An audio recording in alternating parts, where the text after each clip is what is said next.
Part 40 में हम देख चुके हैं दानन को शक था कि एना उसकी रियल मॉम है। आगे हम देखेंगे। आई सजेस्ट आप पार्ट 41 से पहले पार्ट 40 भी देख लीजिए, जिसका लिंक आपको ऊपर आई बटन पर मिल जाएगा।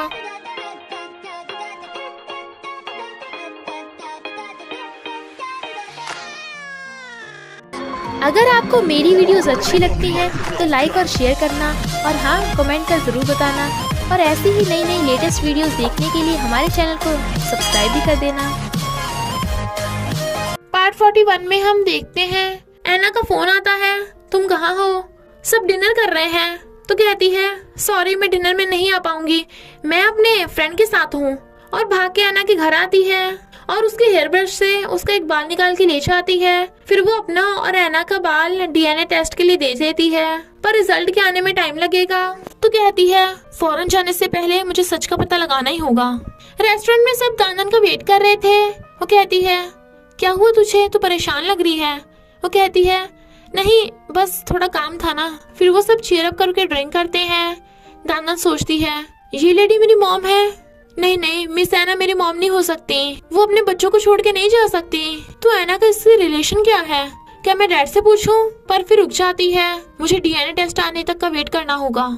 रियोन कहती है सीजोंग आज तो तूने स्कूल में बहुत मजे किए, ब्रेकफास्ट और लंच भी किया। सीजोंग कहता है हाँ मैंने मिस दानन से प्रॉमिस किया है कि मैं हेल्दी रहूंगा। वो कहती है अरे वाह तुम तो बहुत बहादुर हो। दानन तो बहुत खुश होगी। आज हम अच्छे मूड में हैं, तो चलो थोड़े मजे करें। वो कहता है हाँ बहुत मजा आएगा, तो चलो वीडियो गेम खेलते हैं। और रियोन को भगा के ले जाता है। वो कहती है मुझे ये खेलने नहीं आती। सीजोंग कहता है पर इस गेम में तो साथ खेलने में मजा आता है। तभी शौक के अंदर से देवम निकलता है। सीजोंग कहता है अंकल तुम्हें ये गेम खेलनी आती है? वो हाँ करता है। तो कहता है क्या तुम मेरे साथ ये गेम खेलोगे? आंटी को खेलनी नहीं आती। तो देवम सीजोंग के साथ गेम खेलने लगा था। देवम जानबूझ के हारने लगता है। सीजोंग जीत जाता है तो बड़ा खुश होता है। देवम कहता है मुझे तो यकीन ही नहीं हो रहा मैं सीजोंग से हार गया। रियोन हंस रही थी। सीजोंग कहता है ये मैं जीत गया, तो चलो मैं तुम्हें ट्रीट दूंगा, मेरे डैड ऐसा ही करते हैं। आंटी ट्रीट मैं दूंगा तो आपको पे करना होगा। चलो अंकल मेरे और आंटी के साथ पिज्जा खाने चलें। तो देवम और रियोन को पकड़ के ले जाता है। सीजोंग पिज्जा खा रहा था और कहता है आंटी मैं सैलेड लेकर आया। वो कहती है मैं लेके आती हूँ। तो कहता है नहीं मैं खुद ही ले आऊंगा, और लेने भाग जाता है। रियोन कहती है थैंक यू तुमने दानन को भेज दिया था। सीजोंग फिर से खुश रहने लगा। पर कितना अजीब लग रहा है, हमने ब्रेकअप कर लिया पर ऐसा लग रहा है जैसे हम दोनों सिर्फ कुछ टाइम के लिए दूर हुए हैं। तुम्हारे साथ हमेशा मुझे अच्छा फील होता है। वो कहता है ऐसा मत कहो, मैं सिर्फ सीजोंग की वजह से यहाँ आया हूँ, वो बीमार था। तभी सीजोंग सैलेड लेके आ जाता है। सारे के मॉम को पुलिस का कॉल आता है। वो पूछते हैं क्या तुमने ऑर्फनेज में डोनेशन किया था? तो वो मना करके फोन काट देती है क्योंकि उसकी हवा संड हो रही थी। तो एसटीडी से कॉल कर कहती है मैंने $5 लाख डोनेट किए हैं, तो प्लीज मुझे मत ढूंढो। सारा फ्लावर्स डिलीवरी करने आती है। तो मेट को कहती है मैंने तबो की सीजोंग के लिए बनाई है। तभी रियोन सीजोंग को स्कूल से लेके आ रही थी। सीजोंग कहता है मैंने अभी पिज्जा खाया है तो मुझे भूख नहीं है, और अपने रूम में भाग जाता है। रियोन कहती है सारा तुम यहाँ क्या कर रही हो? वो कहती है मैं यहाँ फ्लावर्स डिलीवरी करने आती हूँ। मैनेजर कहती है टेंशन मत लो, मैं मिस्टर ली को इसके बारे में बताने वाली हूँ। रियोन कहती है सारा तुम्हें यहाँ नहीं आना चाहिए, मिस्टर ली को पता चलेगा तो वो गुस्सा होगा। सारा बार बार एक चांस मांग रही थी बट रियोन मना कर देती है। सारा सैड बैठी थी तो मामा उससे फ्लावर बास्केट लेने आता है किसी स्पेशल वन के लिए। सारा कहती है क्यों ना आज हम साथ में ड्रिंक करने चले? तो वो हाँ कर देता है। पर जब वो खाने लगी थी तब उसे उल्टी जैसा लगने लगता है। वो दोनों ड्रिंक किए बिना ही जाने लगते हैं। मामा उसे वो फ्लावर बास्केट दे देता है। आखिर वही तो उसकी समवन स्पेशल है। पर कहता है हम फ्रेंड्स हैं। इधर मिस्टर ली को पता चलता है कि यंग ही एना है, यानी एना दानन की रियल मॉम है। तो वो समझ गया था कि एना दानन की साइड क्यों ले रही थी, और एना से जाकर पूछता है तुम्हारा दानन से क्या रिलेशन है? वो कहती है क्या बोल रहे हो, वो मेरी एम्प्लॉय है। वो कहता है तुम उसकी रियल मॉम हो, मुझे दानन ने पता लगाने को कहा था। वो कहती है ये सब अब पास्ट की बात है। मिस्टर ली कहता है तुम्हारे लिए पास्ट होगा, पर दानन अभी भी उतना ही दर्द सह रही है। तुम दानन को बिना सच बताए उसे फौरन लेके जा रही थी। वो कहती है दानन को सच मत बताना, मिस्टर पार्क को सब पता है, उसने ही मुझे दानन को फौरन ले जाने को कहा है। वो कहता है मैं दानन से सच नहीं छुपा सकता, तो मुझसे पहले तुम ही उसे बता दो। एना मिस्टर पार्क को फोन कर बताती है कि तुम मिस्टर ली को जाके रोक लो। मिस्टर पार्क मिस्टर ली को सच बताने से मना करते हैं। भली एना दानन को छोड़कर चली गई थी, बट वो उसकी रियल मॉम है तो उसकी केयर करेगी। वो कहता है ये दानन के साथ धोखा होगा, अगर उसे बाद में सच पता चला तो उसका दिल टूट जाएगा। तुम उसे सच नहीं बताओगे तो मैं बता दूंगा। एना पूछती है क्या तुम उसे सच बताओगे? वो कहते हैं नहीं, दानन हमें कभी माफ नहीं करेगी और ना ही फौरन जाएगी।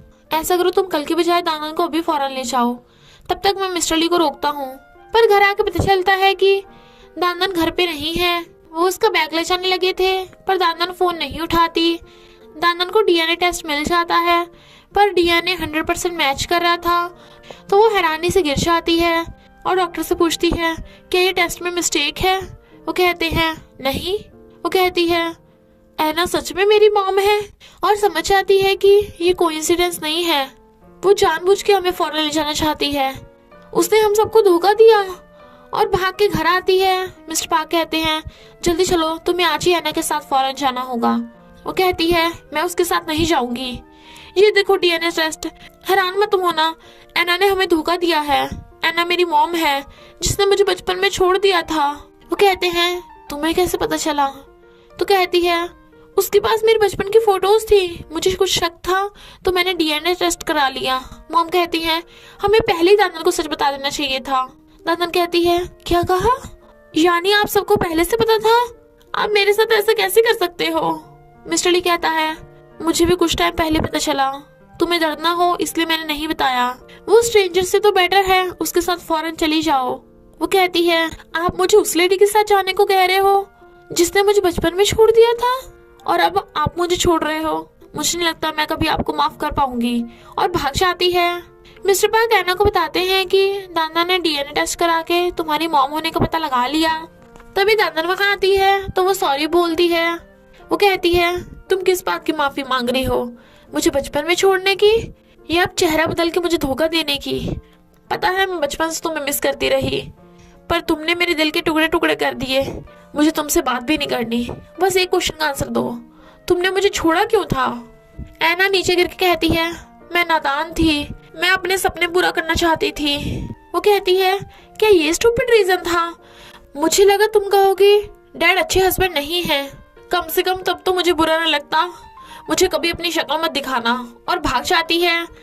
मिस्टर पार्क दानन को मिस्टर ली के घर ढूंढने आते हैं, बट वो वहाँ नहीं थी, तो मिस्टर ली उसे ढूंढता है। दानन बीच पे बैठी रो रही थी। मिस्टर ली उसकी लोकेशन ट्रैक करके वहाँ पहुंच जाता है, तो दानन ठंड के मारे जमकर बेहोश पड़ी थी, तो वो उसे हॉस्पिटल लेके आता है। डॉक्टर बताते हैं कि ज्यादा स्ट्रेस की वजह से वो बेहोश हो गई हैं, तो इन्हें रेस्ट की सख्त जरूरत है। दानन उठती है। वो कहता है तुम्हें कोई प्रॉब्लम हो तो सबसे पहले मेरे पास आना चाहिए था।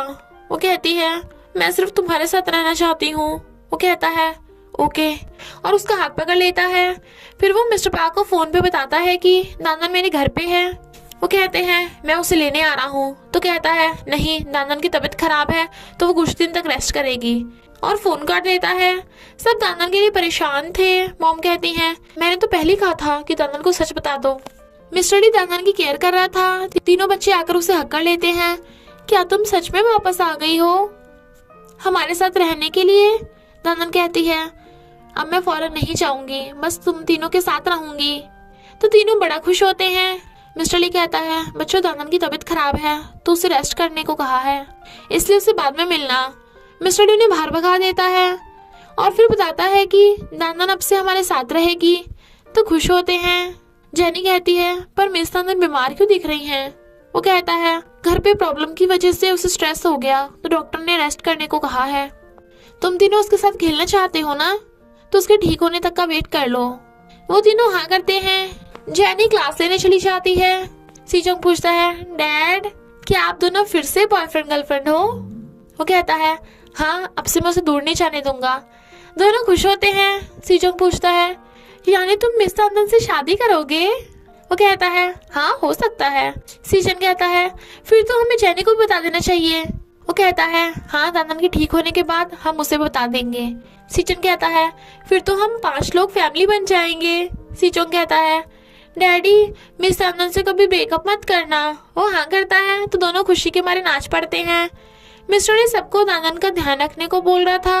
मिस वैंग कहती है वो क्या घर की मालकिन है? वो कहता है तुम तो दानन के बारे में कुछ मत बोलो, मैं सिर्फ रियोन की वजह से तुम्हें बर्दाश्त कर रहा हूँ। और चला जाता है। मिस वैंग चिल्ला रही थी तो रियोन उसे चुप कराती है और कहती है लगता है मिस्टर ली सच में दानन से शादी करेगा। तुम्हें अगर इस घर में खुश रहना है तो दानन की खातिरदारी करो। तो मिस वैंग उसी को मारती है तूने अपने शेयर्स छोड़े क्यों थे? ग्रैंडमा और मॉम मिसू को सारी बात बताती है तो मिसू कहती है वो एना रहती कहाँ है, मैं उसे सबक सिखाऊंगी। ग्रैंडमा कहती है रहने दे, मॉम ऑलरेडी उसे 2 बार धोके आ चुकी हैं। मिसू कहती है तो अकेली क्यों गई, मुझे भी लेके जाती। मिस्टर ली दानन से पूछने उसके रूम में आता है क्या तुम्हारी तबीयत ठीक है? वो कहती है हाँ, तुम्हारे साथ तो मैं हमेशा खुश होती हूँ। मेड आकर बताती है कि मिस्टर पार्क दानन को लेने आए हैं। दानन कहती है उन्हें जाने को बोल दो, मैं उनके साथ घर नहीं जाऊंगी। मिस्टर ली मिस्टर पार्क को जाकर कहता है दानन अभी आपसे बात नहीं करना चाहती तो प्लीज अभी चले जाइए। वो कहते हैं तुम मुझे मेरी बेटी से मिलने से रोक रहे हो? वो कहता है मैं नहीं, दानन खुद नहीं मिलना चाहती। मैंने पहले ही कहा था कि दानन को सच बता दो, तुम्हारी वजह से कल वो मरते मरते बची है। मिस्टर पार्क नहीं सुन रहे थे तो गुस्से से कहता है दानन तुम्हारी प्रॉपर्टी नहीं है, मैं इस बार उसे जाने नहीं दूंगा, उसका ध्यान रखूंगा। और दानन को आकर कहता है अब से मेरे साथ रहना। वो कहती है हाँ, मैं तुम्हें और बच्चों को कभी नहीं छोड़ के जाऊंगी और उसे हक कर लेती है। और इसी के साथ पार्ट 41 का एंड हो जाता है। तो बस थोड़ा सा इंतजार करना, फिर मिलेंगे नेक्स्ट पार्ट में।